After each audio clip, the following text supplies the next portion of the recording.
Good afternoon, and welcome to HCI Group's second quarter 2025 earnings call. My name is Paul, and I will be your conference operator. At this time, all participants will be in listen-only mode. Before we begin today's call, I would like to remind everyone that this conference call is being recorded and will be available for replay through September 6, 2025, starting later today.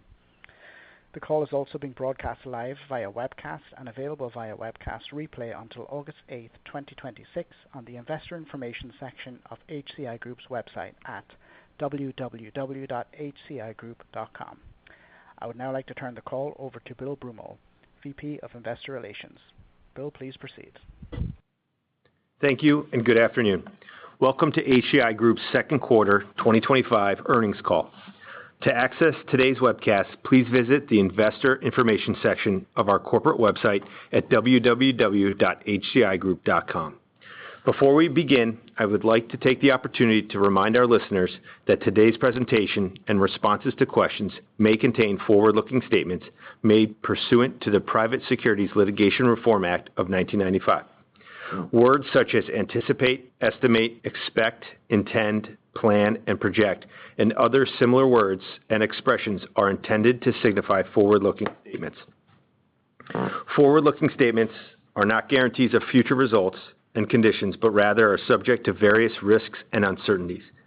Some of these risks and uncertainties are identified in the company's filings with the Securities and Exchange Commission. Should any risks or uncertainties develop into actual events, these developments could have material adverse effects on the company's business, financial conditions, and the results of operations. HCI Group disclaims all the obligations to update any forward-looking statements. Now with that, I'd like to turn the call over to Karen Coleman, Chief Operating Officer. Karen? Thank you, Bill, and welcome everyone. HCI reported another great quarter. Highlights for the second quarter include reported earnings of $5.18 per share. We improved the net combined ratio to 62%, and total shareholders' equity grew to $759 million, up 65% year to date. In addition to these financial achievements, we had several other important developments in the quarter.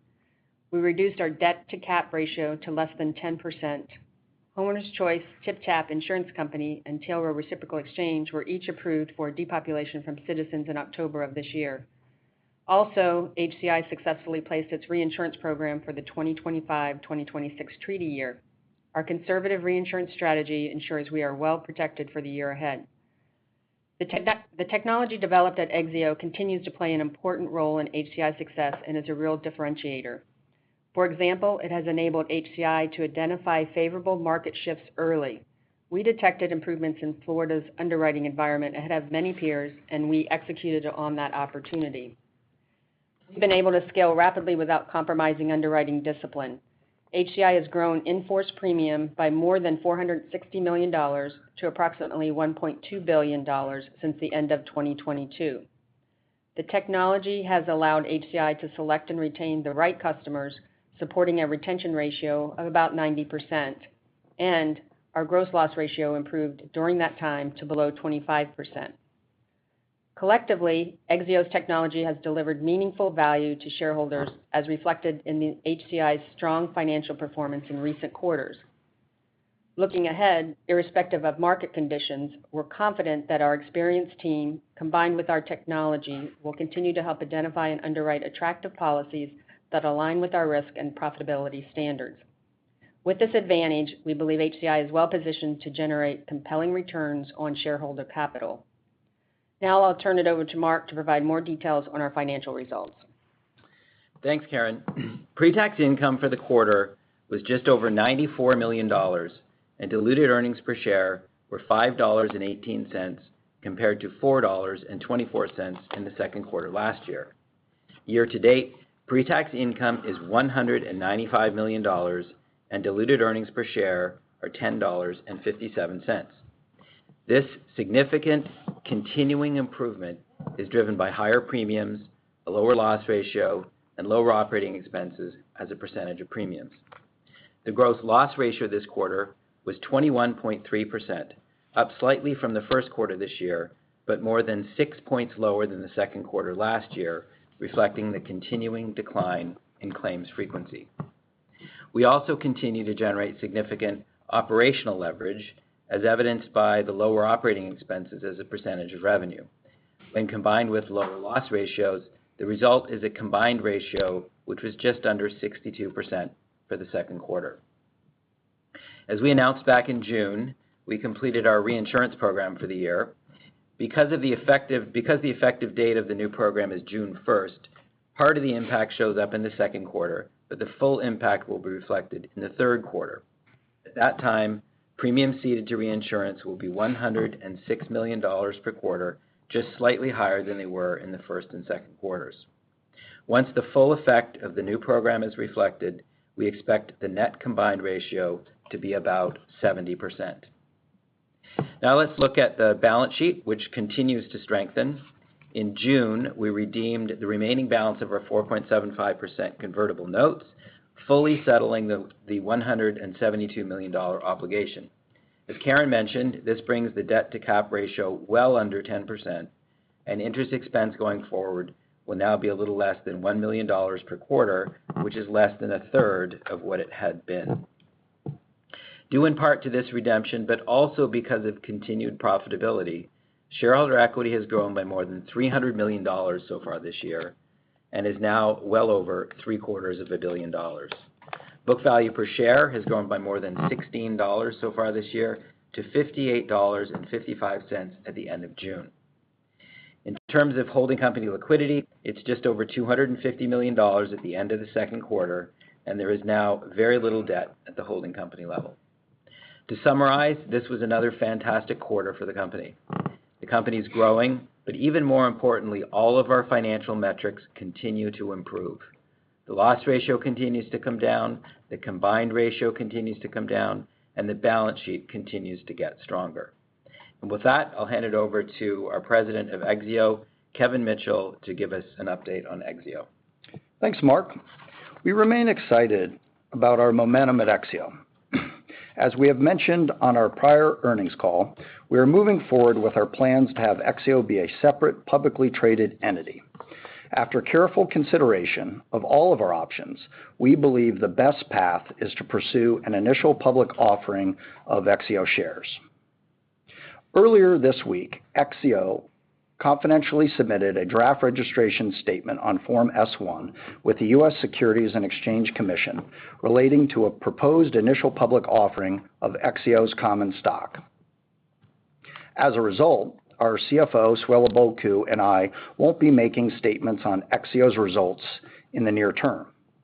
Additionally, with the suggestion of counsel, we are advised to provide the following disclosure.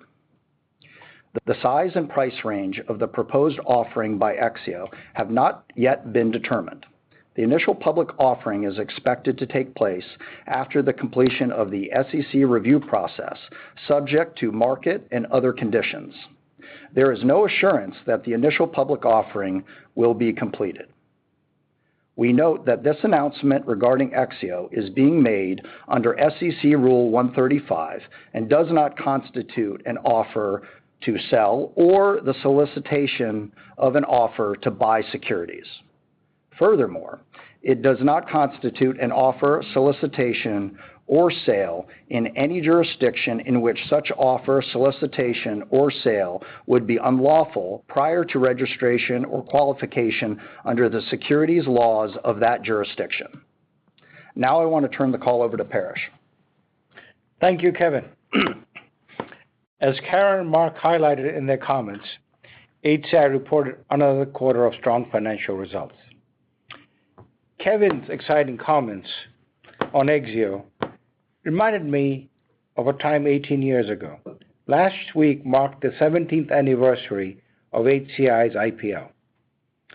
The company has come a long way since going public in 2008, in the middle of the great financial crisis.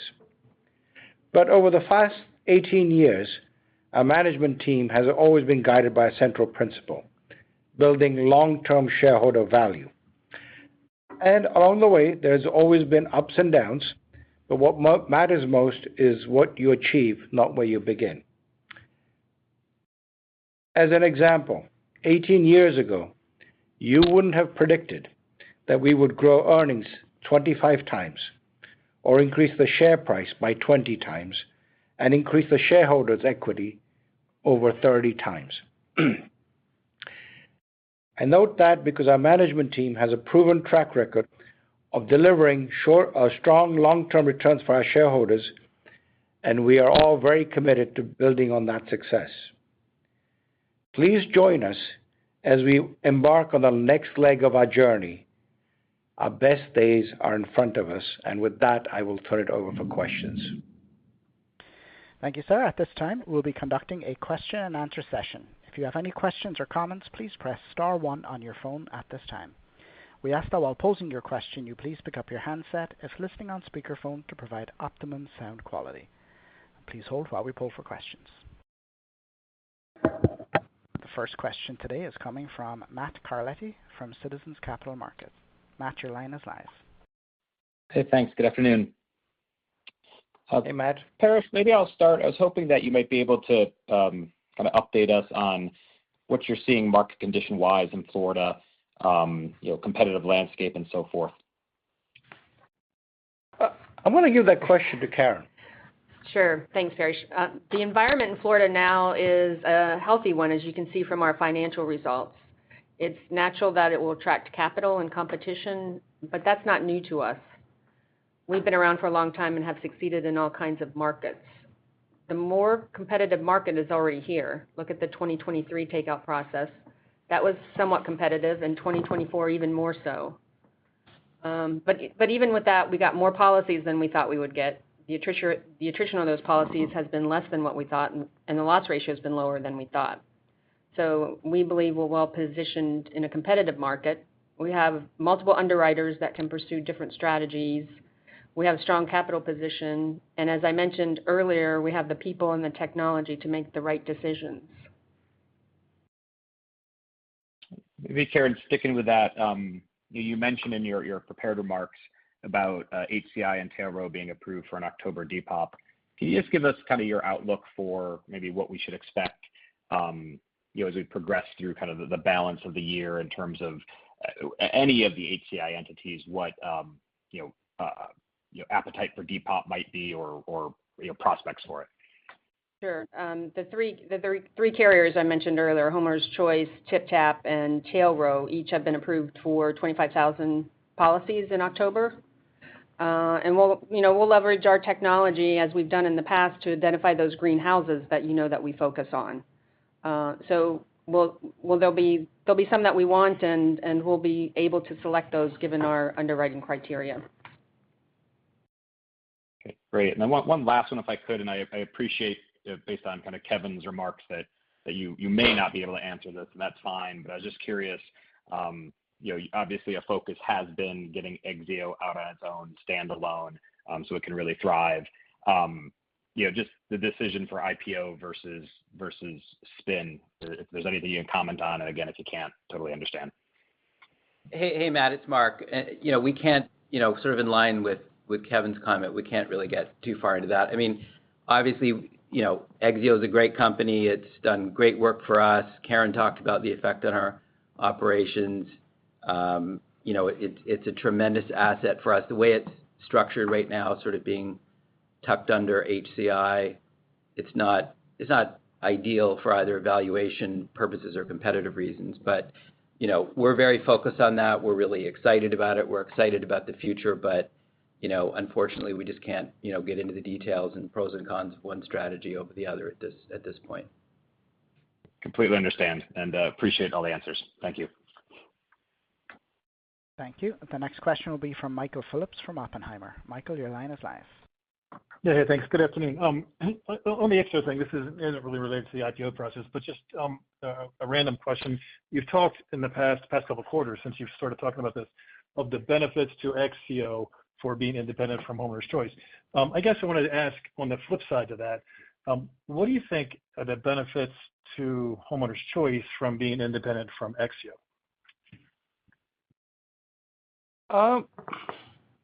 Great question. I would simply tell you that what we now have is people can focus on what they do. So HCI Group, ex-Exzeo, has some interesting opportunities in front of them, and we are not quite ready to talk about them on an open mic, but I think people are looking forward to what a pure insurance play might do in the coming years, given the volatility in the property and casualty market on a national basis, yeah? So we have some great opportunities there as well. Okay, thanks. Could you maybe just on the environment, could you comment on what you're seeing in your condo business for the pricing environment? I think we would confirm the same item that lots of other people would. I think you're talking about commercial residential.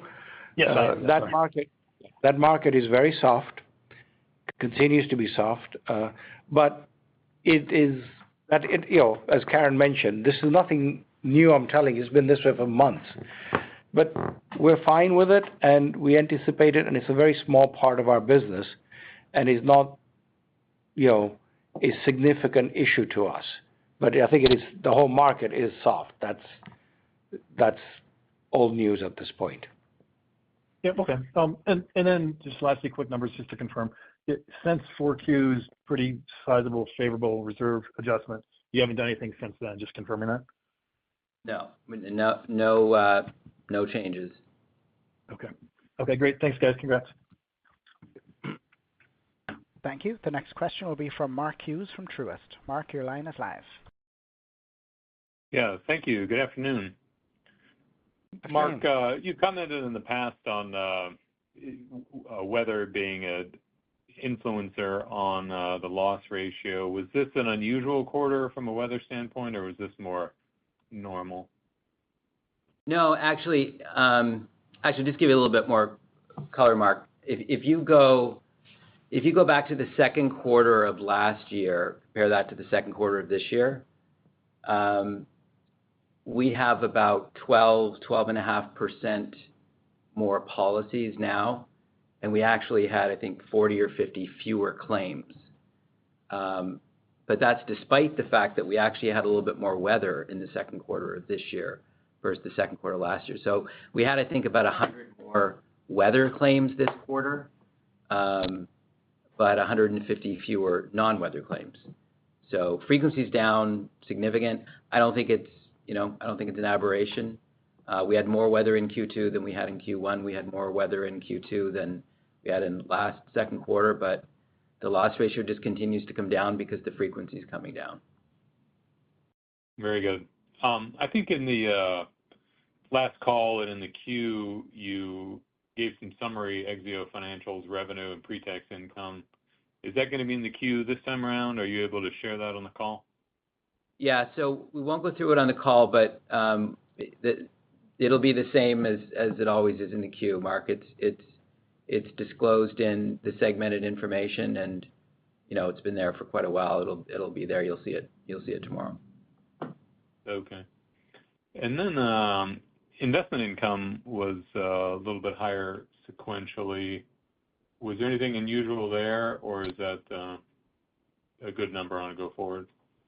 That is, I think, a good number going forward. There's nothing unusual there. It just, it reflects.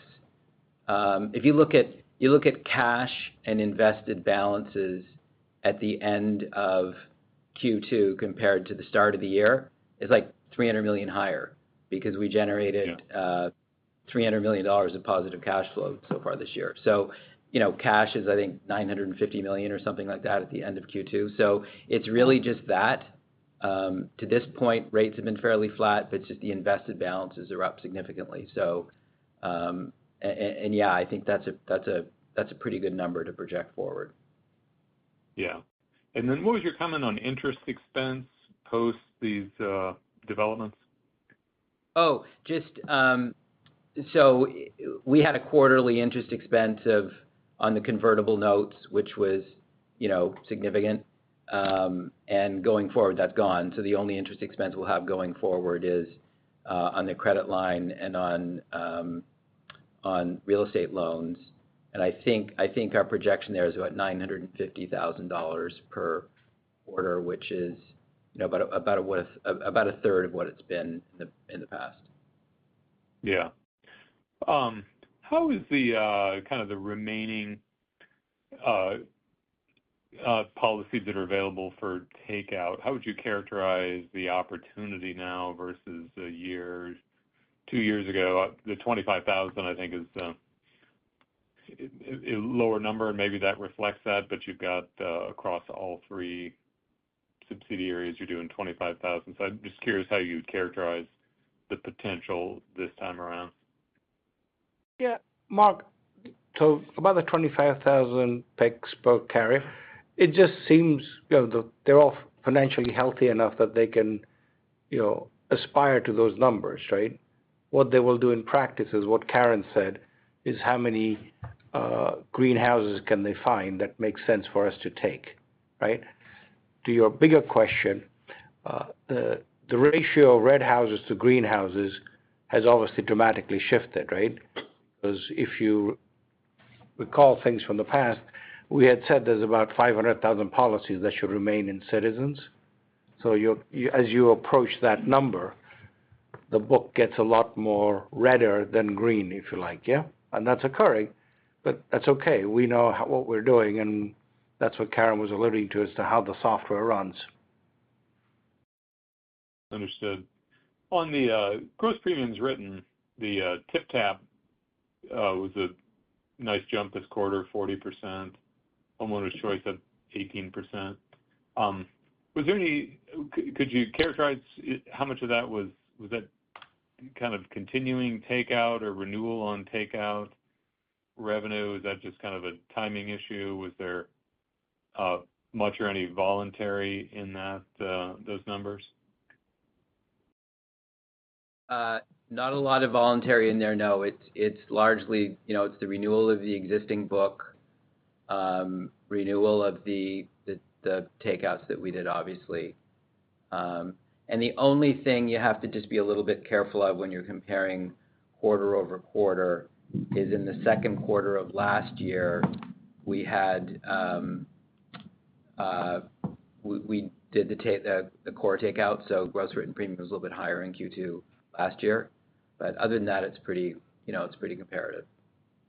Yeah. It's up 18% quarter over quarter, something like that. And just one more, Mark, you had used a kind of a 70% net combined ratio. Is that normalized for the expense savings associated with the takeouts? Is that giving kind of a full load at this point? Yes. Yeah. So it was, and that's the reason that, it was 62% this quarter. The reason we're saying 70% is that's normalizing for three things. It's got the full reinsurance load in it. It also has full policy acquisition expenses because you remember you've got a period of time where you're amortizing in premium that doesn't have any commissions on it. And then, we've also allowed, a little bit of wiggle room on the loss ratio if it drifts up a couple of points. But that's all captured in that 70% combined ratio, which should be normalized, fully loaded. It's a non-cat number, obviously, but that's once everything sort of normalizes out. Very good. Thank you. Thank you. And once again, it will be star one if you wish to ask a question on today's call. The next question is coming from Casey Alexander from Compass Point. Casey, your line is live. Yeah, good afternoon. And Paris, it's funny, when you were making your comments about 18 years ago, before the call started, I was looking at the 6-month diluted earnings per share of $10.57 and thinking to myself, geez, that's more than what the price of the stock was when we first met 18 years ago. So it is actually quite an achievement. I just wanted to clarify on the Depop. That is 25,000 policies each for each of the three entities, or 25,000 spread across the three entities? 25,000 for each underwriter. So a total of 75. Yes. Okay, great. And I'm curious about your comments. Where do you see some opportunities emerging outside of the state of Florida? And to a certain extent, how helpful will Exio be to HCI, TipTap et al. In identifying those opportunities? So this is what gets us very excited. And I'm speaking as HCI ex Exio, right? Because of this technology and everything else, we are starting to see shoots of opportunity in certain states, and we also see potential opportunities in some other really big states. But we are, being very careful as to how we go at this thing because, to be blunt, we have a very good thing going as HCI ex Exio. So you want to make sure you take your next steps carefully. But you want to, again, when we do them, we're trying to do this with a multi-year horizon, multi-year time frame in mind. So that's why we're trying to be level in our tone, but we are excited that just look at the numbers. This Exio technology just keeps making us better and better, right? And you can no longer attribute it to it was being attributed to a couple of years ago because of the legislative reforms, right? That was 3 years ago now, and these numbers just keep improving, right? Back to your opening comments also, 18 years ago, you're right? You wouldn't have said EPS for 2 quarters would exceed the share price that we were talking about back then, yeah? That's for sure.